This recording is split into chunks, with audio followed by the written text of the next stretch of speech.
ओम शांति। 25 अक्टूबर 2024 के ईश्वरीय महावाक्य।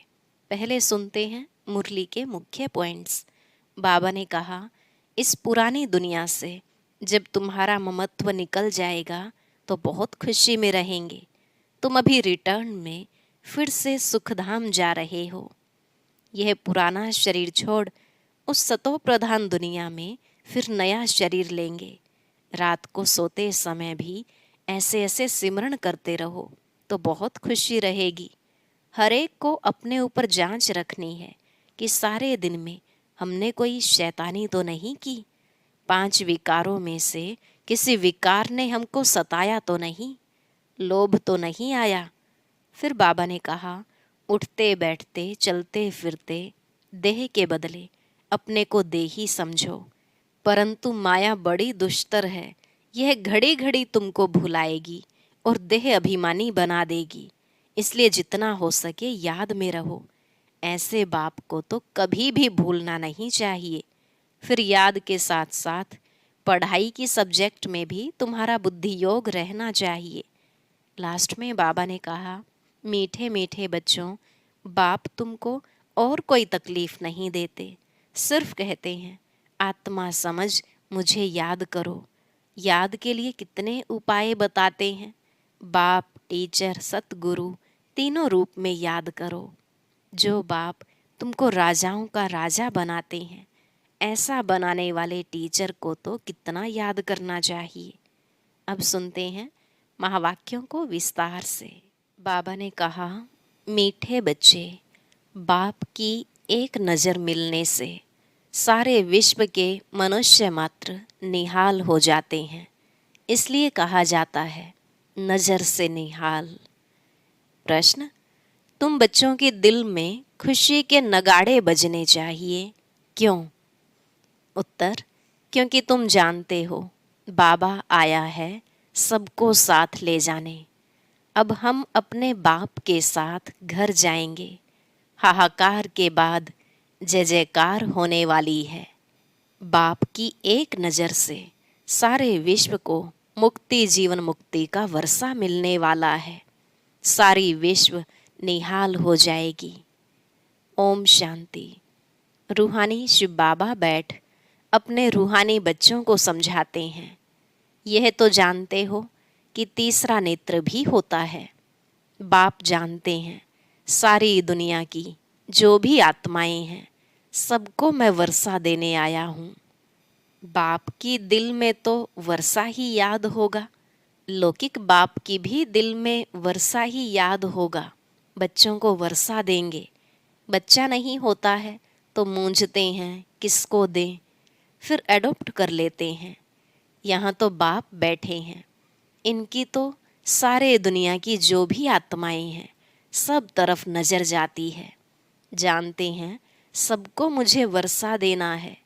भल बैठे यहाँ हैं, परंतु नज़र सारे विश्व पर और सारे विश्व के मनुष्य मात्र पर है, क्योंकि सारे विश्व को ही निहाल करना होता है। बाप समझाते हैं, यह है पुरुषोत्तम संगम युग। तुम जानते हो बाबा आया हुआ है सबको शांति धाम, सुख धाम ले जाने। सब निहाल हो जाने वाले हैं। ड्रामा के प्लान अनुसार कल्प कल्प निहाल हो जाएंगे। बाप सब बच्चों को याद करते हैं। नज़र तो जाती है ना, सब नहीं पढ़ेंगे। ड्रामा प्लान अनुसार सबको वापस जाना है, क्योंकि नाटक पूरा होता है। थोड़ा आगे चलेंगे तो खुद भी समझ जाएंगे अब विनाश होता है। अब नई दुनिया की स्थापना होनी है, क्योंकि आत्मा तो फिर भी चैतन्य है ना, तो बुद्धि में आ जाएगा बाप आया हुआ है। पैराडाइज स्थापन होगा और हम शांति धाम में चले जाएंगे। सबकी गति होगी ना, बाकी तुम्हारी सदगति होगी। अभी बाबा आया हुआ है, हम स्वर्ग में जाएंगे, जय जयकार हो जाएगी।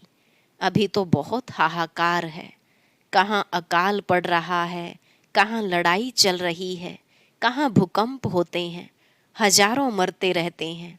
मौत तो होना ही है। सतयुग में यह बातें होती नहीं। बाप जानते हैं अब मैं जाता हूँ, फिर सारे विश्व में जय जयकार हो जाएगी। मैं भारत में ही जाऊँगा, सारे विश्व में भारत जैसे गांव है। बाबा के लिए तो गांव ठहरा, बहुत थोड़े मनुष्य होंगे। सतयुग में सारी विश्व जैसे एक छोटा गांव था, अभी तो कितनी वृद्धि हो गई है। बाप की बुद्धि में तो सब है ना। अब इस शरीर द्वारा बच्चों को समझा रहे हैं, तुम्हारा पुरुषार्थ वही चलता है जो कल्प कल्प चलता है। बाप भी कल्प वृक्ष का बीज रूप है। यह है कॉर्पोरियल झाड़, ऊपर में है इनकॉर्पोरियल झाड़। तुम जानते हो यह कैसे बना हुआ है। यह समझ और कोई मनुष्य में नहीं है। बेसमझ और समझदारों का फर्क देखो।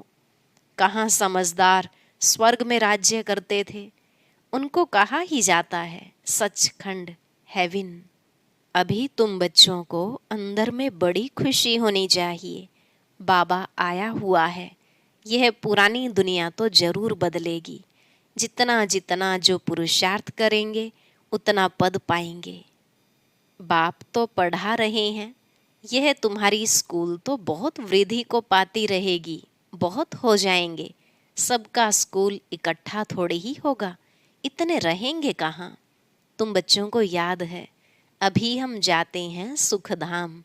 जैसे कोई भी विलायत में जाते हैं तो 8-10 वर्ष जाकर रहते हैं ना, फिर आते हैं भारत में। भारत तो गरीब है, विलायत वालों को यहाँ सुख नहीं आएगा। वैसे तुम बच्चों को भी यहाँ सुख नहीं है। तुम जानते हो हम बहुत ऊंची पढ़ाई पढ़ रहे हैं, जिससे हम स्वर्ग के मालिक देवता बनते हैं। वहाँ कितने सुख होंगे, उस सुख को सभी याद करते हैं। यह गांव अर्थात कलयुग तो याद भी नहीं आ सकता। इनमें तो अथाह दुख हैं। इस रावण राज्य पतित दुनिया में आज अपरमपार दुख हैं, कल फिर अपरमपार सुख होंगे। हम योग बल से अथाह सुख वाली दुनिया स्थापन कर रहे हैं। यह राजयोग है ना। बाप खुद कहते हैं, मैं तुमको राजाओं का राजा बनाता हूँ। तो ऐसा बनाने वाले टीचर को याद करना चाहिए ना। टीचर बिगर बैरिस्टर, इंजीनियर आदि थोड़ी ही बन सकते हैं। यह फिर है नई बात। आत्माओं को योग लगाना है परमात्मा बाप के साथ, जिससे ही बहुत समय अलग रहे हैं। बहुत काल क्या, वह भी बाप आप ही समझाते रहते हैं। मनुष्य तो लाखों वर्ष आयु कह देते हैं, बाप कहते हैं नहीं, यह तो हर 5,000 वर्ष बाद तुम जो पहले पहले बिछुड़े हो वही आकर बाप से मिलते हो। तुमको ही पुरुषार्थ करना है। मीठे मीठे बच्चों को कोई तकलीफ नहीं देते हैं, सिर्फ कहते हैं अपने को आत्मा समझो। जीव आत्मा है ना।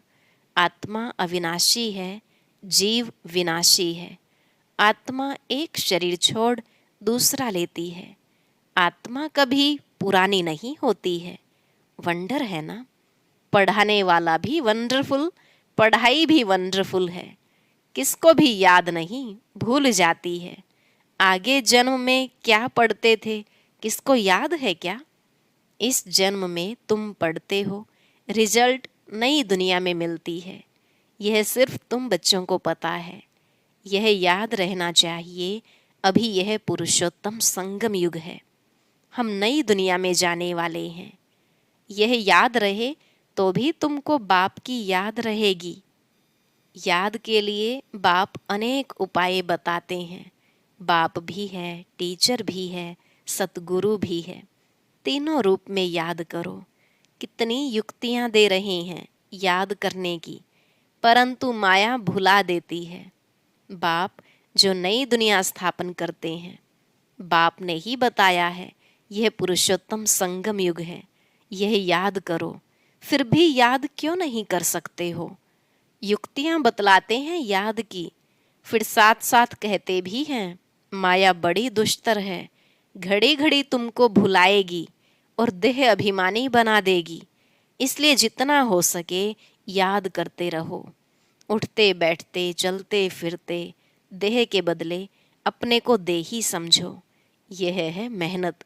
नॉलेज तो बहुत सहज है। सब बच्चे कहते हैं याद ठहरती नहीं। तुम बाप को याद करते हो, माया फिर अपनी तरफ खींच लेती है। इस पर ही यह खेल बना हुआ है। तुम भी समझते हो हमारा बुद्धि योग जो बाप के साथ और पढ़ाई की सब्जेक्ट में होना चाहिए वह नहीं है। भूल जाते हैं, परंतु तुम्हें भूलना नहीं चाहिए।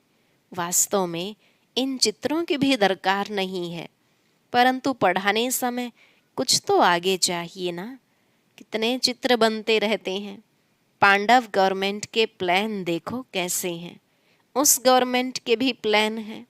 तुम समझते हो नई दुनिया में सिर्फ भारत ही था, बहुत छोटा था। सारा भारत विश्व का मालिक था। एवरीथिंग न्यू होती है। दुनिया तो एक ही है, एक्टर्स भी वही हैं। चक्र फिरता जाता है। तुम गिनती करेंगे, इतने सेकंड, इतने घंटे, दिन, वर्ष पूरे हुए, फिर चक्र फिरता रहेगा। आजकल करते करते 5,000 वर्ष पूरे हो गए हैं। सब सीनरी खेल पाल होते आते हैं। कितना बड़ा बेहद का झाड़ है। झाड़ के पत्ते तो गिन नहीं सकते हैं। यह झाड़ है, इसका फाउंडेशन देवी देवता धर्म है। फिर यह 3 ट्यूब्स मुख्य निकले हुए हैं। बाकी झाड़ के पत्ते तो कितने ढेर हैं, कोई की ताकत नहीं जो गिनती कर सके। इस समय सब धर्मों के झाड़ वृद्धि को पा चुके हैं। यह बेहद का बड़ा झाड़ है। यह सब धर्म फिर नहीं रहेंगे। अभी सारा झाड़ खड़ा है, बाकी फाउंडेशन है नहीं। बनेन ट्री का मिसाल बिल्कुल एक्यूरेट है। यह एक ही वंडरफुल झाड़ है। बाप ने दृष्टांत भी ड्रामा में यह रखा है समझाने के लिए। फाउंडेशन है नहीं तो यह समझ की बात है। बाप ने तुमको कितना समझदार बनाया है। अभी देवता धर्म का फाउंडेशन है नहीं, बाकी कुछ निशानियां हैं, आटे में नमक। प्राय यह निशानियां बाकी रही हैं। तो बच्चों की बुद्धि में यह सारा ज्ञान आना चाहिए। बाप की भी बुद्धि में नॉलेज है ना, तुमको भी सारा नॉलेज दे। आप समान बना रहे हैं। बाप बीज रूप है और यह उल्टा झाड़ है। यह बड़ा बेहद का ड्रामा है। अभी तुम्हारी बुद्धि ऊपर चली गई है। तुमने बाप को और रचना को जान लिया है। भल शास्त्रों में है, ऋषि मुनि कैसे जानेंगे। एक भी जानता हो तो परंपरा चले, दरकार ही नहीं। जबकि सदगति हो जाती है, बीच में कोई भी वापस नहीं जा सकता। नाटक पूरा हो तब तक सब एक्टर्स यहाँ होने हैं, जब तक बाप यहाँ है। जब वहाँ बिल्कुल खाली हो जाएंगे तब तो शिव बाबा की बारात जाएगी। पहले से तो नहीं जाकर बैठेंगे। तो बाप सारी नॉलेज बैठ देते हैं। यह वर्ल्ड का चक्र कैसे रिपीट होता है। सतयुग, त्रेता, द्वापर, कलयुग, फिर संगम होता है। गायन है, परंतु संगम युग कब होता है यह किसको पता नहीं है। तुम बच्चे समझ गए हो 4 युग हैं। यह है लीप युग। इनको मिडगेट कहा जाता है। श्री कृष्ण को भी मिडगेट दिखाते हैं। तो यह है नॉलेज। नॉलेज को मोड़ तोड़कर भक्ति में क्या बना दिया है। ज्ञान का सारा सूत मूंझा हुआ है। उनको समझाने वाला तो एक ही बाप है। प्राचीन राजयोग सिखलाने लिए विलायत में जाते हैं। वह तो यह है ना, प्राचीन अर्थात पहला सहज राजयोग सिखलाने बाप आए हैं। कितना अटेंशन रहता है। तुम भी अटेंशन रखते हो कि स्वर्ग स्थापन हो जाए। आत्मा को याद तो आता है ना। बाप कहते हैं यह नॉलेज जो मैं अभी तुमको देता हूँ, फिर मैं ही आकर दूंगा। यह नई दुनिया के लिए नया ज्ञान है। यह ज्ञान बुद्धि में रहने से खुशी बहुत होती है। बाकी थोड़ा टाइम है, अब चलना है। एक तरफ खुशी होती है, दूसरे तरफ फिर फील भी होता है। अरे ऐसा मीठा बाबा, हम फिर कल्प बाद देखेंगे। बाप ही बच्चों को इतना सुख देते हैं ना। बाप आते ही हैं शांति धाम सुख धाम में ले जाने। तुम शांति धाम सुख धाम को याद करो तो बाप भी याद आएगा। इस दुख धाम को भूल जाओ। बेहद का बाप बेहद की बात सुनाते हैं। पुरानी दुनिया से तुम्हारा ममत्व निकलता जाएगा तो खुशी भी होगी। तुम रिटर्न में फिर सुख धाम में जाते हो, सतो प्रधान बनते जाएंगे।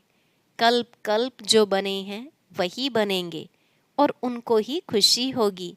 फिर यह पुराना शरीर छोड़ देंगे, फिर नया शरीर लेकर सतो प्रधान दुनिया में आएंगे। यह नॉलेज खलास हो जाएगी। बातें तो बहुत सहज हैं। रात को सोते समय ऐसे ऐसे सिमरण करो तो भी खुशी रहेगी। हम यह बन रहे हैं। सारे दिन में हमने कोई शैतानी तो नहीं की। 5 विकारों से कोई विकार ने हमको सताया तो नहीं। लोभ तो नहीं आया। अपने ऊपर जांच रखनी है। अच्छा, मीठे मीठे सिकिलधे बच्चों प्रति माता पिता बाप दादा का याद प्यार और गुड मॉर्निंग। रूहानी बाप की रूहानी बच्चों को नमस्ते। रूहानी बच्चों की रूहानी बाप दादा को नमस्ते नमस्ते। Good morning. शुक्रिया बाबा, शुक्रिया।